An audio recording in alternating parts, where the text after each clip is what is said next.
real killer. 11037, now known as N037, rotating at 180 degrees. There's only one person whose name is anything like that. Isn't that right? Leon Kuwata. Here's my answer. The key to solving this mystery was simply to rotate the writing 180 degrees. If you turn the message around, it becomes the letters L-E-O-N. L-E-O-N, or more accurately, Leon. What the hell are you talking about? It's just a coincidence. It's just a bunch of random squiggles that happen to look like my name. No, it's not random at all. She wrote that message on the wall behind her as she was leaning up against it. In that position, she couldn't move to write normally, and had to write upside down, as it were. And as a result, when you look at it standing in front of her, it ends up getting flipped. Try it for yourself if you want. Write something sitting like her, and the letters will be inverted. That sounds like one hell of a stretch to me. I'm the killer? You can't just go and say shit like that. If you're not the killer, then why did you try to destroy the evidence? Huh? You know what I'm talking about, right, Makoto? The evidence Leon tried to get rid of? The evidence that Leon tried to get rid of. I know what it was. That would probably be the shirt, because there would have been blood on it, and we can even see blood there. So you would have wanted to get rid of that evidence. That would have been pretty incriminating. I got it! You mean the burnt shirt piece I found laying on the ground by the incinerator, right? As the killer stabbed Sayaka, they must have gotten some of her blood on them. And to dispose of the shirt covered in the victim's blood, they threw it into the incinerator. But one piece burned off and got left behind. And the killer didn't notice. If they had, they most certainly would have panicked. Isn't that right, Leon?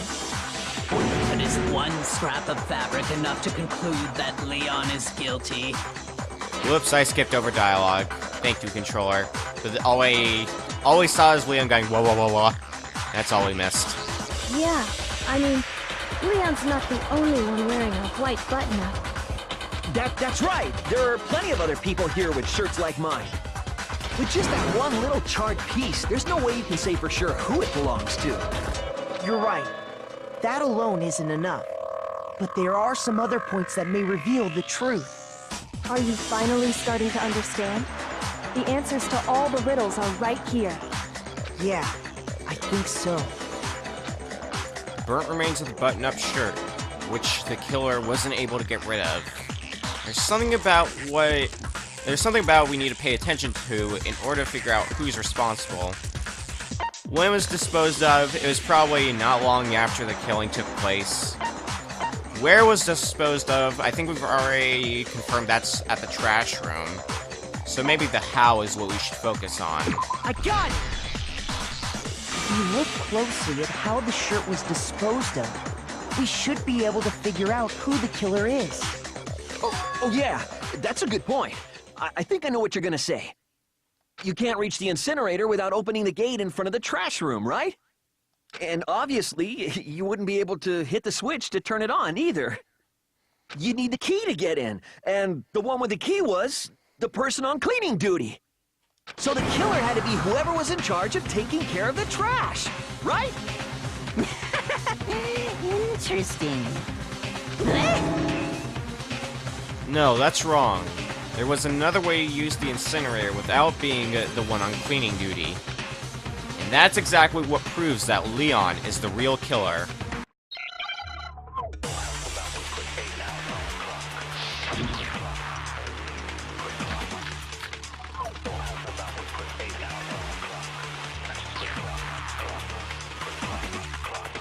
The key to the trash room. Whoever was on cleaning duty must have had it, right? So the only one who could get to the incinerator was the person in charge of the trash? And you'd have to get close to the incinerator in order to destroy the evidence. Which means the only possible suspect is whoever had the trash room key. Okay, so the person who would have had the trash room key was... Huh? Me? No!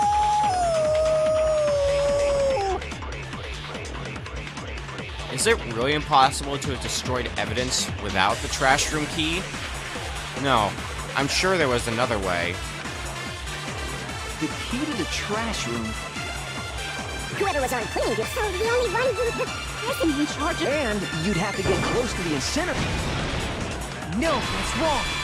Is it possible somebody could have thrown a crystal ball at the switch? Hold on. I think I know how someone could dispose of the evidence without using the trash room key. But if you can't get past the gate, you couldn't possibly turn on the incinerator, could you? Yes, you could.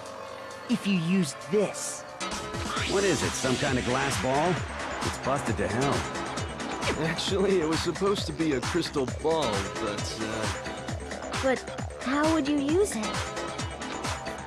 The killer had to use the glass ball in a certain way, which was... Define with it? No. They couldn't roll it because how would it hit the switch then?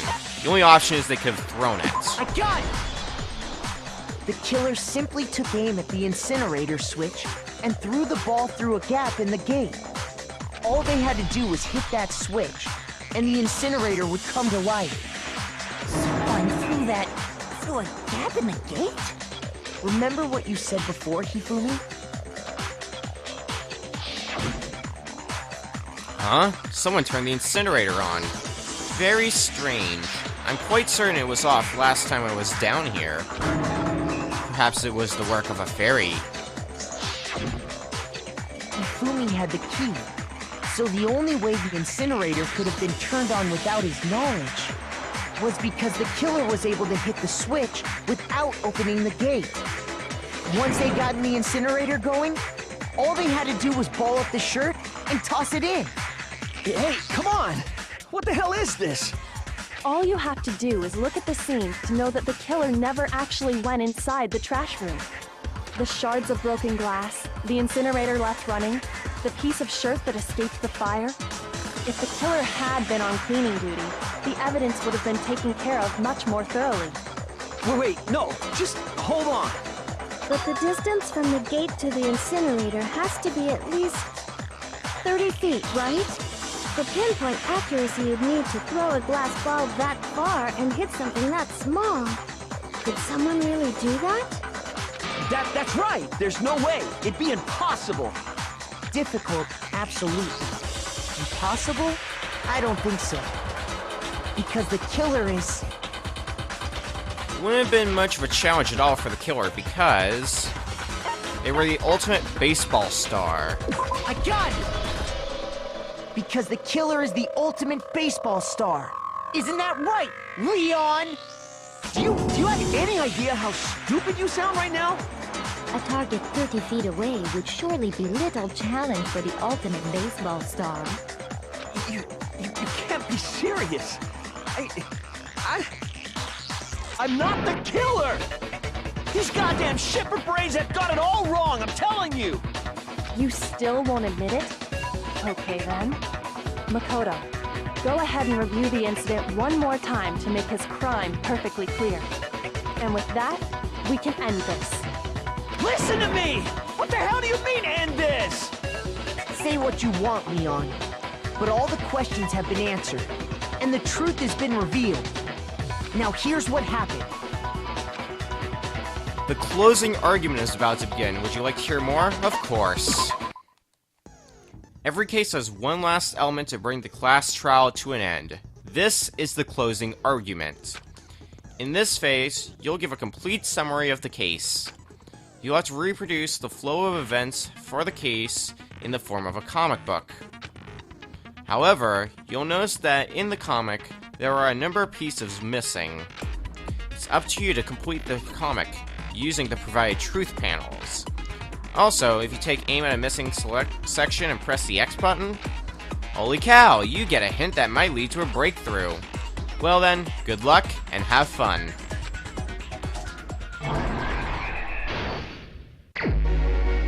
So, everything that happened.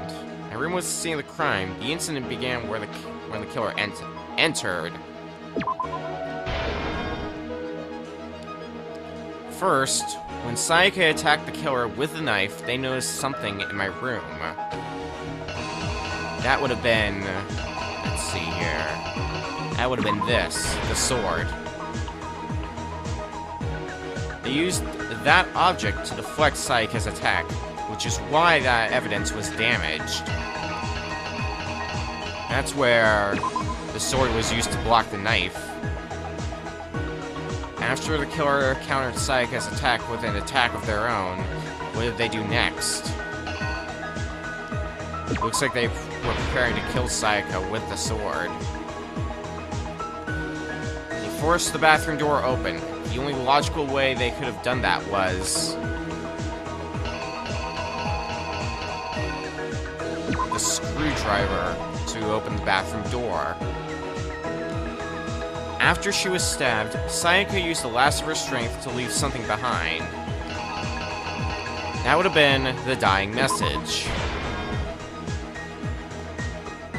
The killer used an item in my room to help dispose of evidence, the lint roller. The object the killer threw to activate the incinerator must have been the crystal ball. What the killer threw in the incinerator was... that would have been the shirt. Piece of evidence left behind in the trash room was... that would have been the burnt shirt piece. And now that we've got all the pieces together... The killer is... you! I think I'd better take one more look back at the case from the beginning.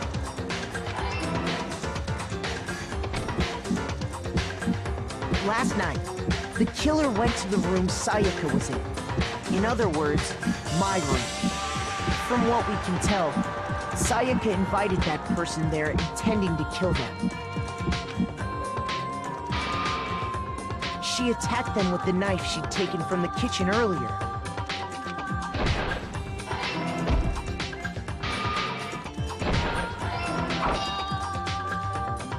But then something happened that she wasn't prepared for. They grabbed the fake sword I put in my room and fought back.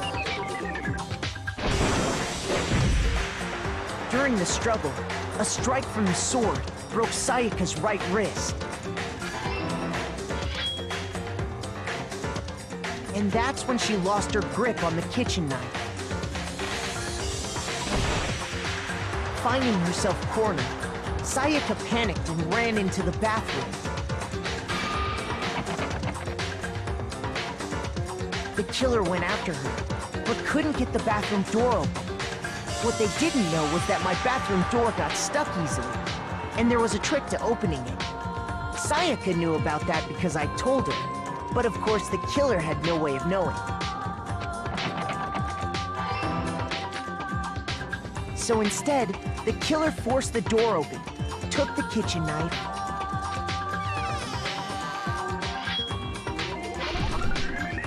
and stabbed Sayaka.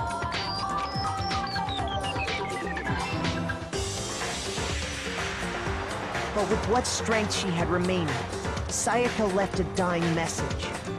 To keep the killer from noticing, she wrote it on the wall behind her.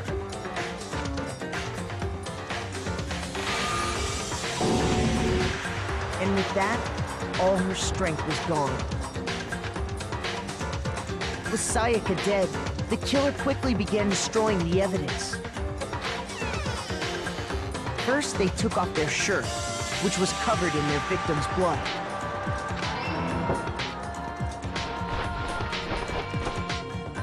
Then they took the lint roller in my room and cleaned up the entire area.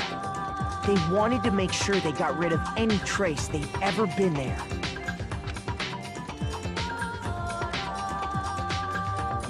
Afterwards, the killer headed to the trash room to destroy their bloody shirt. They tried to burn the shirt using the incinerator there. but the trash room was blocked off by an especially sturdy gate, preventing access to the incinerator. So they came up with a plan to use Hiro's crystal ball, which he'd left in the laundry room. The killer managed to throw the ball through the gap in the gate and hit the incinerator switch. For any normal person, that'd be an impossible throw, but the killer had the confidence to take a shot. And that's because the killer was the ultimate baseball star. The crystal ball, thrown with absolute precision, hit the switch on the incinerator, which then quickly roared to life.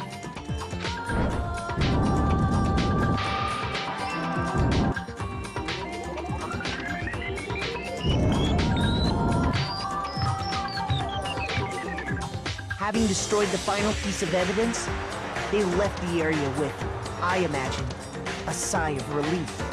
But there was one thing they missed.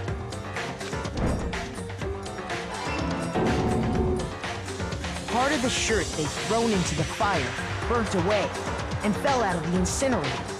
The killer didn't notice this, and so left behind a piece of indisputable evidence.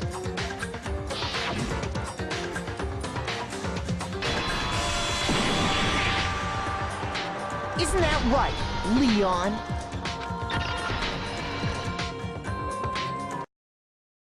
It would appear that Hiro simply forgot his crystal ball in the laundry room.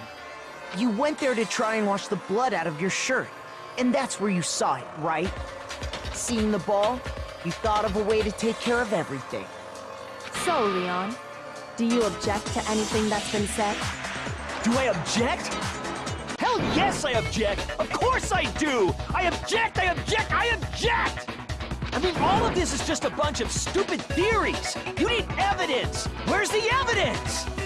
Without evidence, it's all bullshit! It's bullshit and I refuse to acknowledge it!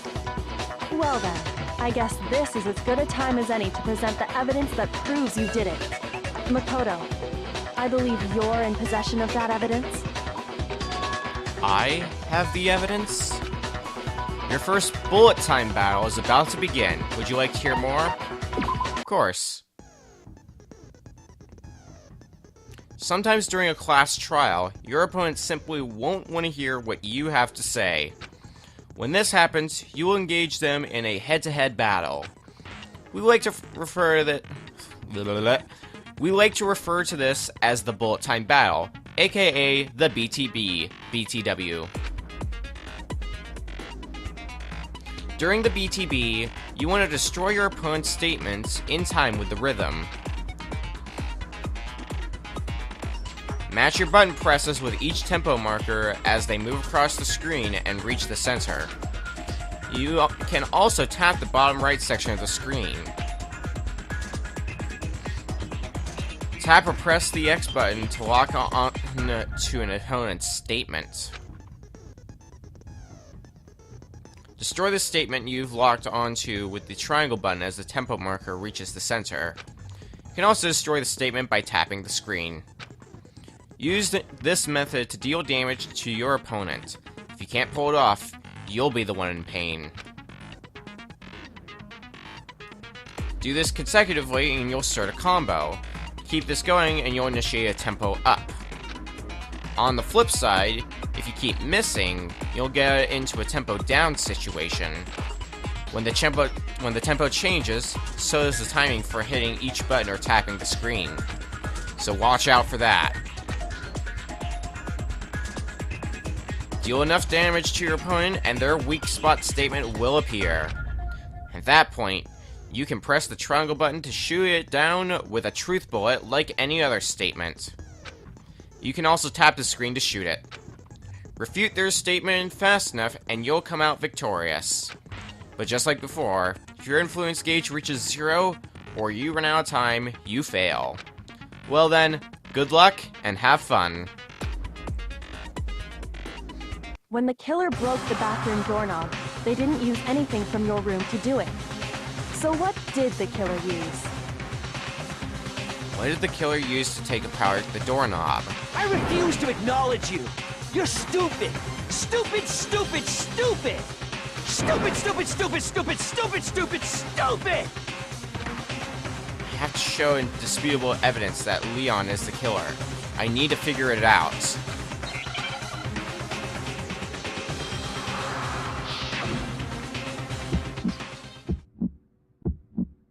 Where's your proof? You kidding me? Not a chance! It wasn't me! Stupid! You lie!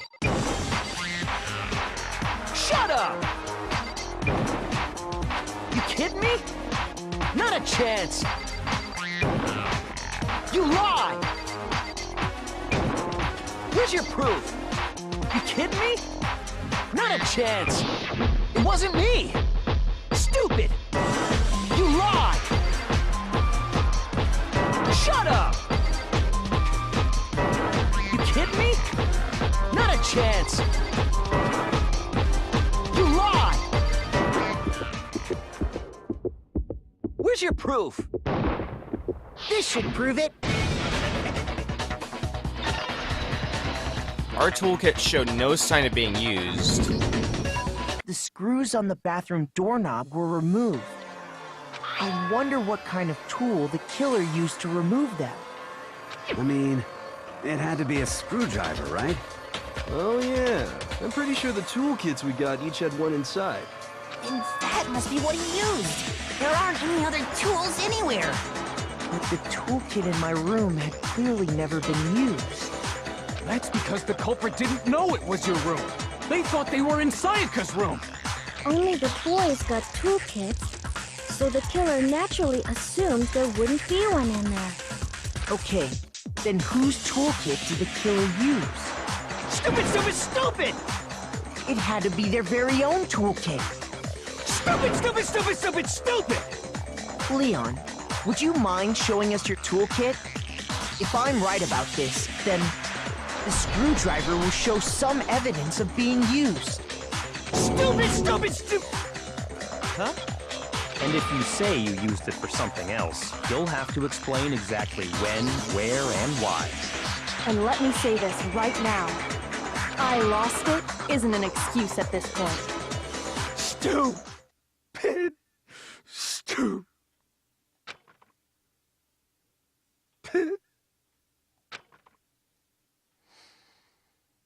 So, you have no rebuttal? Then it would seem we are finished here.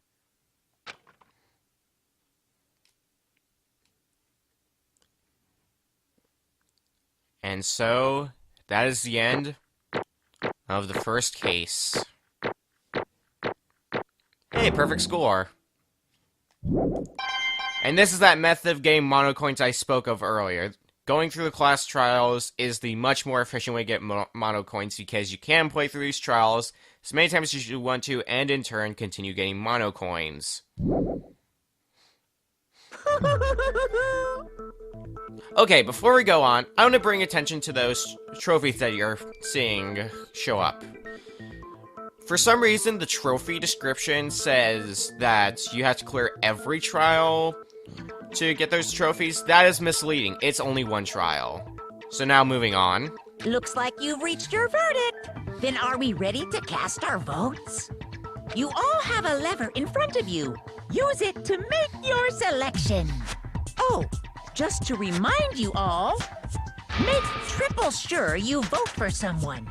You wouldn't want to be punished for something so minor, right? Okay, then let's get excited! Who will be chosen as the Blackened? Will you make the right choice or the dreadfully wrong one? What's it gonna be? What's it gonna be?